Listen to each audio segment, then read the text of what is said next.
What's good, y'all? It's your girl, Tami T, and I'm here with a beautiful young lady by the name of DoNormaal. What's up?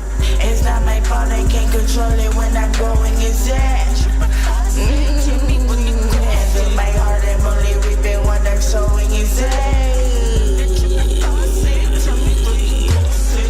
It's not my fault, I can't control it when I'm going insane. And in my heart, I'm only reaping what I'm sowing insane. Yeah. 2 words. Gregory Isaacs. Who is that? Just because I fell in love. I love Gregory Getting Isaacs. some of the feels right now. Did you? I love Gregory Isaacs. Yeah, dude, just like smooth reggae roots shit, you know. It feels like home to me, and it's very inspiring to me. And he's just like, he passed away, I think, like 3 or 4 years ago, and so that's kind of sad, R.I.P. But yeah, no, he's huge for me. I really love him. I went to Amsterdam like 3 years ago, and yeah, there's a huge like Caribbean community there. So like I was hanging out with a lot of Surinamese people, which is where my dad was from, and we would just listen to Gregory Isaacs and Bob Marley and smoke weed all the time. And that's dope. I didn't know Amsterdam has such a cultural, like Caribbean. Yeah, it influence. does. That's the first time I've heard it. Yeah, it does because unfortunately, because the Dutch people went over there and got slaves, you know. But a lot of the most beautiful things come from the most ugliest past. Yeah. Like that blows my mind about life. What does it feel like to be able to open for Santa Gold this coming April? That's an amazing, amazing opportunity. What does that feel like for you? Yeah, that's awesome. That's really awesome. I mean, how did that even happen? Charlize, who works at KXP and does the show Audio Oasis, she actually suggested me for it, and it's part of the KXP Little Big Show, and so thank you, Charlize. And yeah, it's awesome. I've always been a fan of hers. You know, I started listening to her in high school, and just, you know, she's just this super powerful woman, Black woman, who is totally breaking down barriers and totally saying fuck you to conventions. And yeah, she's so unapologetically herself and doing her thing. So I feel like it's just an honor, and it feels really right to be performing with her. Nice. What do you admire about Santa Gold as an artist that makes this an honor to you?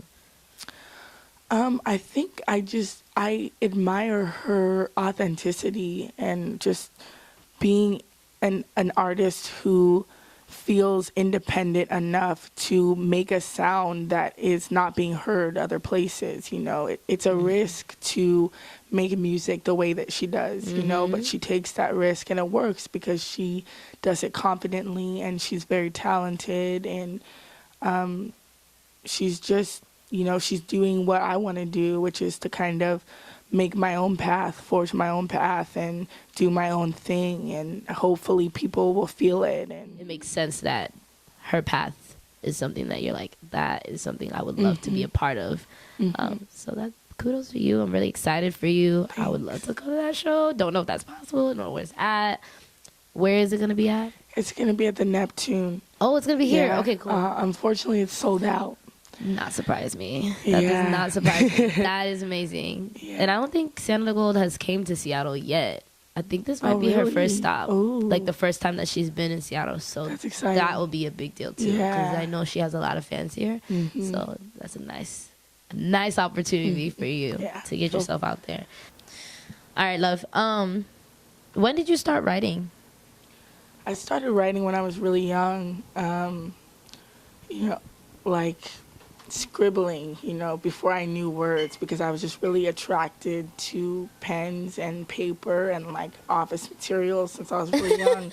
So like there's pictures of me when I'm like 2 years old, like, you know, scribbling, like trying to make words or whatever. And that was the best way that I could express myself. You know, I feel like when I write, I wish that I could speak the way that I write, because that's just my language, you know. And So yeah, I've been writing since I was like 6. Started writing poetry, and now I'm writing music. Yeah, it started with poetry for you. Yeah.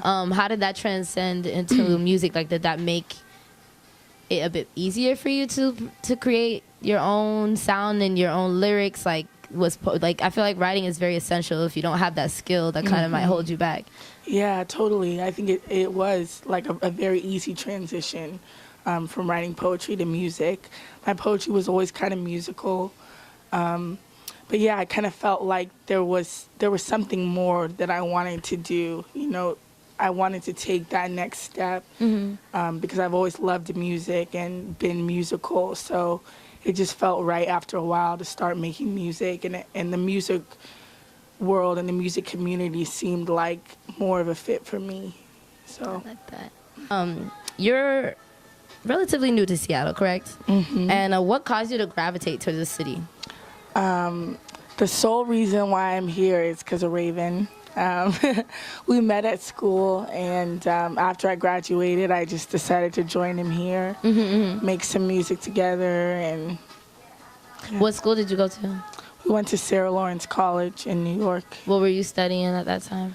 I focused on poetry, but the way the curriculum is there is that you don't really have any majors or requirements, so you can kind of take whatever. So I took film classes, and I took lit classes and history classes, and kind of mixed it up, you know. That's nice. So you had like kind of like educational freedom. Yeah, to kinda absolutely, yeah. And I feel like students learn best when they're given the choice what they want. Like, they're given that freedom to do is what they want to learn, they'll want to study, because they're not like, oh, I got to do this prerequisite. Exactly. Like, I hate math, like, type of thing. So that's dope. How has this city received you and your contribution to the music scene? Yeah, I think it's received me really well. You know, when I first came here, I hadn't released any music. I was just totally new, and we kind of just had the idea to start going to open mics, start to meet artists, start to meet people. And, you know, from the first open mic that we went to, which was Church, which was put on by Julie C., it was just a great reception. Everybody's really positive, supportive, inviting us to different events. And, you know, that's how I built my community here. And after I released my projects, I got just a lot of love and a lot of support. And I think, you know, what I'm doing is kind of new to this city, so people were just excited about it and really showed a lot of love and support. That's one thing I love about the Seattle music scene. It's not like competitive necessarily. Like, people want to work with you as opposed to against you. I feel like other big cities, you don't get that kind of love. Like, when people rock with you here, they rock hard for you, and they'll like buy your stuff, and they'll come out to your shows, and they'll like, for real, it's real support. It's not fake. It's not half-assed. So that's one thing I think that people tend to gravitate towards Seattle if they don't know about the super talented music scene that we have here. You've experienced death at a very young age. How has that transcended into your latest project, Jump or Die? Well, I think that ever since I was really little, and it probably does have to do with my dad dying, I've been very interested in death and what that means for us humans, how we deal with it, what that means like for the way that we live our lives, you know, with the knowledge that death is coming. So yeah, Jump or Die is kind of like it's about the knowledge that death is coming, and also the knowledge that death is okay, and that, you know, we experience the big death at the end of our lives, but we also experience a lot of little deaths, a lot of little risks that we take, a lot of failures, a lot of trying things out that, you know, may or may not work. And it's just, to me, it's like the most important thing to live your life, being aware of the fact that it's like we're only here for this little bit of time, and, you know, not being scared of death, because I think death is not something scary, and I don't think that it's something that's bad. You know, it's not bad to die. We're definitely taught that, or at least we're conditioned to think it's a negative thing, and it's, but I feel like in certain countries, like India, for example, like they don't wear black. And that they wear colors. Yeah, like it's a sort of a celebration. Exactly. And I don't know if it's just this society and living in the States where we're conditioned to think otherwise. Totally. So I think that's really interesting that you explain it in a way like we actually do experience death, but in minor ways that we don't see it like that, but we do. What led you to take your music seriously and come out with, I mean, you have put out some music before that, but Jump or Die I feel like was a turning point for you. It was like a climax to what you were doing. What led you to go there with your music? It was just like the next logical step was to put a full-length project out that felt really complete for me. And you know, I kind of just decided this is what I was gonna do, and I was gonna take the jump, you know, and risk failure and risk putting something out there that maybe people didn't connect to. And I pretty much just, as soon as I released my EP, I started working on it. And it took me a while because I'm not somebody who's in the studio all day, all night. You know, I'm not. Sometimes I don't write a song for like 2 months, you know. So it took me a while, but it felt like the next logical step was to introduce myself in a fuller way, introduce my ideas in a fuller way. And that's what Jump or Die ended up being. It ended up being just the collection of songs in that period of time where I was like, okay, this is like the big step. I did my little introduction. Now I'm really gonna try to focus on doing something that feels more complete to me. And how long did that project take for you to do? I'd say like... She's like, dang. Oh. Yeah, like 8 or 9 months. That's not that bad. Still, that's really good. Yeah. That's pretty fast. Like a well-invested project, because it's well done, well written. I'm like... Thank you. Not over here. No, because that would have took me like a year and a half, maybe. Struggle. But I mean, clearly it's a talent. It's not like just something that you picked up and it's a skill and you had to like, there are things about music that you do have to teach yourself and learn how to master, but writing already, you know, is something that you're able to do. And like that style of yours, I feel like it all comes so natural. So 8 to 9 months, kudos to you. Thank you. It's really, Thanks. It's really good. It's my favorite. Thanks. You're welcome. We're going to switch it up real quick. All right. What's your favorite strain of ganja to pick up at the stove? Ooh. Well, you know, lately I've just been like picking out whatever has the highest percentage of THC that's the cheapest. Oh. But I really Get more bang for your buck. Yeah, I like Headband. Explain. I never had that, or maybe I don't think I've had it. I think it's a hybrid, but it's majority sativa, and it's just kind of like I love sativa. Uplifting and kind of, you know, just it's Headband. It's like there's a band around your head, and you're just kind of like. So it's more of a head high. It's not like a body high. Yeah, it's more of a head high. Yeah, so you prefer a head high over a body high. It depends. I guess lately I've just been like doing a lot and kind of tired, so I've been trying to not like smoke a super heavy indica or something, you know. But yeah. This is what weed does to people. And you know, when you see somebody have a bad day, you're like, I would pass a joint to you, you'd be all right. You'd be okay. People take things so seriously in life. I'm like, y'all need to chill out and just smoke. I think that's one of the reasons why Seattle is such a happy city, even though weather's not that great, but the shift in the shift in marijuana and its influence on the city has definitely made things a little bit better. I think so. If you know what I mean.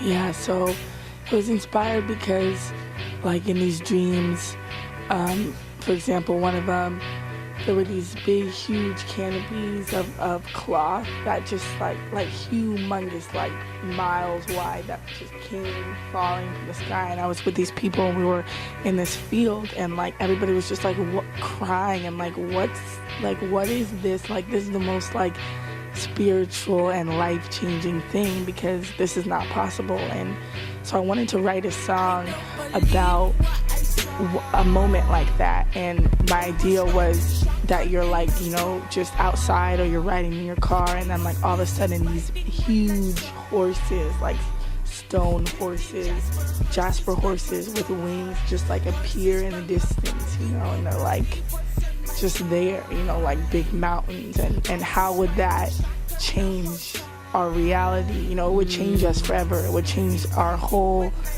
idea of logic and like what is real and what can happen. It would change our species, you know. And I want something like that to happen, because I think we need to change our idea of logic, you know. So yeah.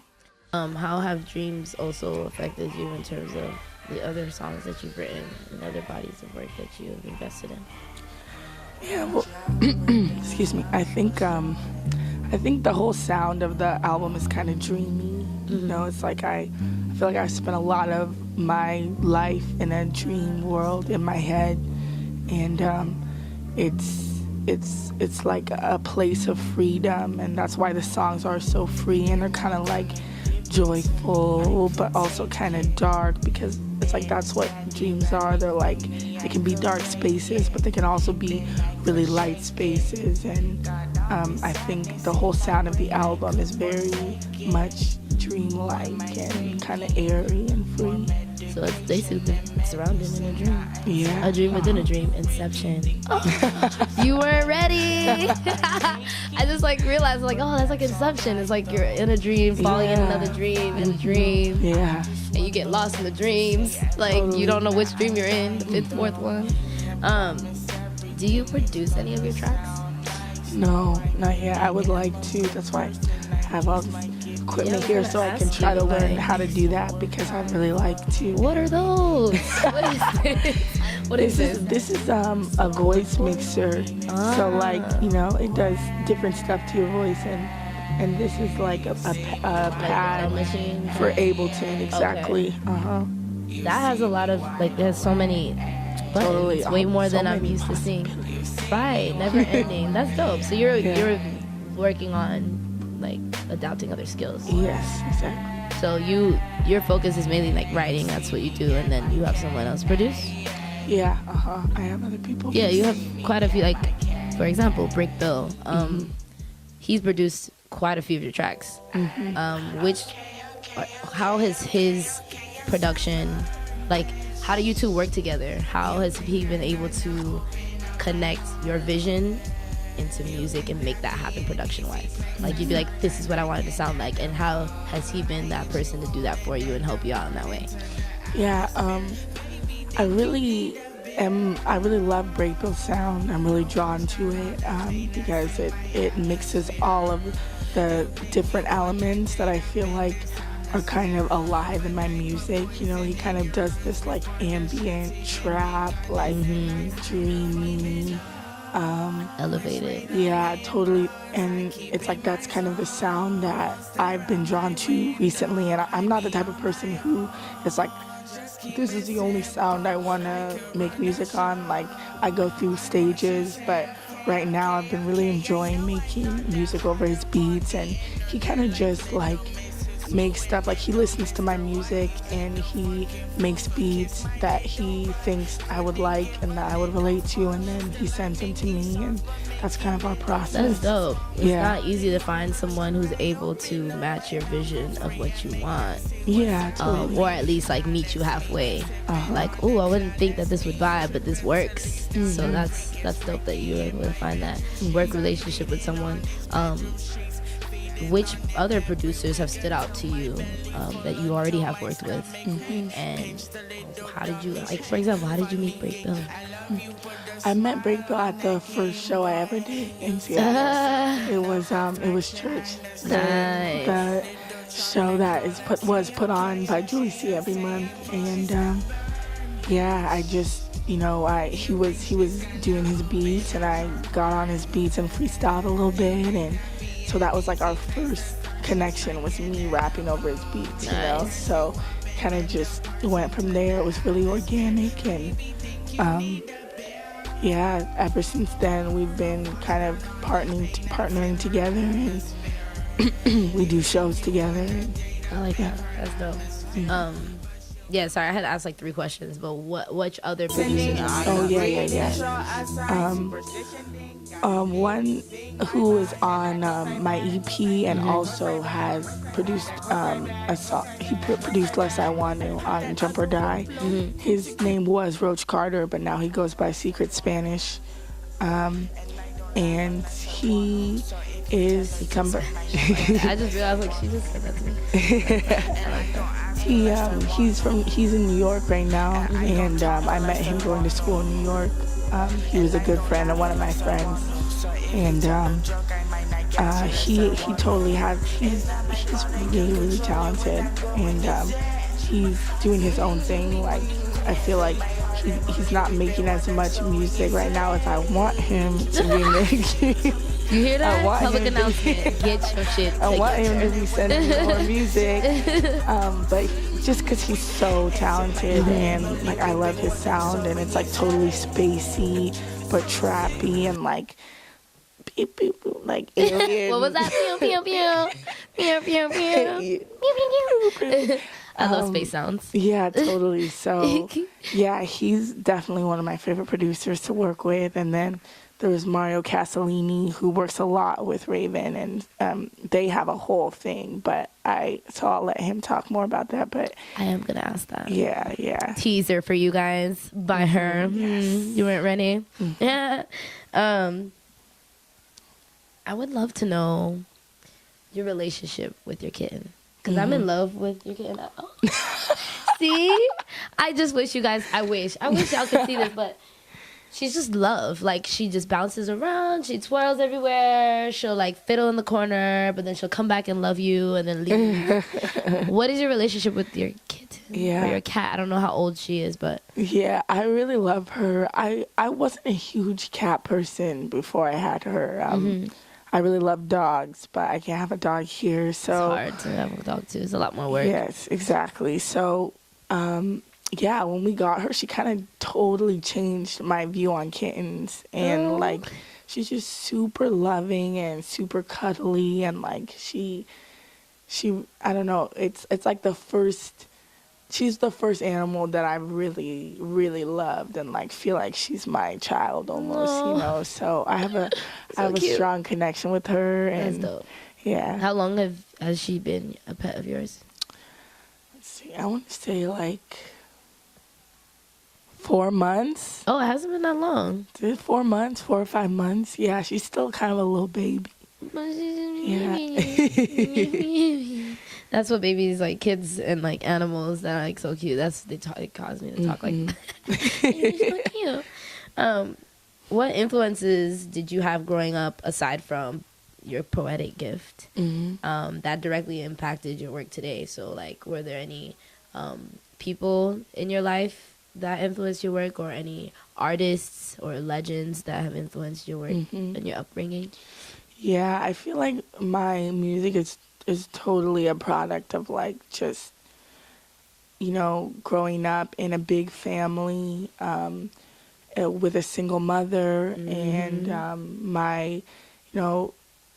both my mom and my dad are they have a lot in them, a lot of blood in them. Like my lots of nationalities. Like my mom is West African through her dad, and then through her mom she's Jamaican American, and my dad is Trinidadian and Surinamese. And yeah, totally. So yeah, I think those cultural influences and having moved around so much and met so many different people and it really forced me to like consider my uniqueness. And I've always been, I feel like everything about me and my life is atypical. Like I just don't, you know, I can't tell you where I'm from really, because I grew up a whole bunch of places. I can't tell you what I am because I'm from all these different countries. I mean, obviously I'm black, but I'm lots of different black, you know. Yeah, there's a lot of cultural like influences and diaspora and American influence and et cetera, et cetera. Yeah, and I can't, you know, it's just a hodgepodge. I'm a hodgepodge I love person. that. So Hodgepodge. I think that's what my music is. It's a whole bunch of different influences. Big musical influences for me are like Michael Jackson, Lauryn Hill, Bone Thugs and Harmony. Oh, nice. I like them. They're dope. Yeah, totally. They're huge for me. Like, I feel like they totally changed the rap game, and people are doing what they did hella long ago right now, you know? So, yeah, they're huge for me. Most definitely. Yeah, just, you know, I really like all music that is like classic and beautiful and good. You know, I'm not picky. You're all inclusive. Yeah, totally. I like that. Very all inclusive. Yeah. 6950, that collective, that project that you have with Raven. What does 6950 stand for? 6950, the name came from a lyric of mine that was in a song that me and Raven did. 6950, that's a bad victory. Now with the water on the skippy, now what type of victory? It was just that song is like gibberish, basically. My verse is gibberish. And, you know, I just like 6950, but, you know, it just came to my head. But then it's kind of transformed to like be sort of like a vision, a new vision. What is the vision that y'all have for that project and collective? Yeah, it's basically, our vision is to tear down things like genre, which Raven talks a lot about and does a lot of in his music. You know, he's a total genre bender, and to kind of, there's this idea of true ace that I have, which I think has a lot to do with 6950, which is just finding out exactly what you were brought here in this world to say, you know, because we all have unique experiences that have shaped us in ways that have not shaped anybody else. Everybody who's born, it's like there's something that they can give the world that nobody else can, you know. So we really focus on that, finding out, you know, what is it that you want to say, get to the heart of that, and, you know, spend time and put energy into making art, and, you know, love yourself, accept yourself, and, you know, share yourself with the world, and don't be scared, don't ever be fearful to do what you want to do. And that's what 6950 is about, you know. It's just since it is a monthly curation that you two are working on, are there any challenges that you two have kind of faced in terms of making 6950 what it is now? Well, sorry, can you say that? Oh, I said it's a monthly like curation that you two have. Well, is that kind of what it used to be? We used to have a monthly 6950 show, and lately we haven't found a venue for it, which is really hard. Yeah, sometimes totally. That can be a barrier. But right now, I feel like 6950 is a wave. You know, it's like a wave of energy that is going through the scene. That's at all of our shows. It's like people who come to our shows could probably tell you what 6950 is, you know, because is good. That's dope. Yeah, they feel it when they come to our shows. You know, it's that thing that like Raven and Christy bring, you know, and there are a lot of other artists that are affiliated with it also, but right now it's just like an energy, it's brewing, and we want to get a little bit more focused. Like Raven's been working with Love City Love to try and get a dance party going, and we'd like to like throw more shows and throw festivals and all of that stuff. And but right now it's more just like it's an energy and it's a brewing, and it's like building anticipation and building a following. Yeah. How would you describe your sound to your mom? Like if before she even knew what you were doing musically, like how did you describe to her, like, Mom, this is what I'm doing?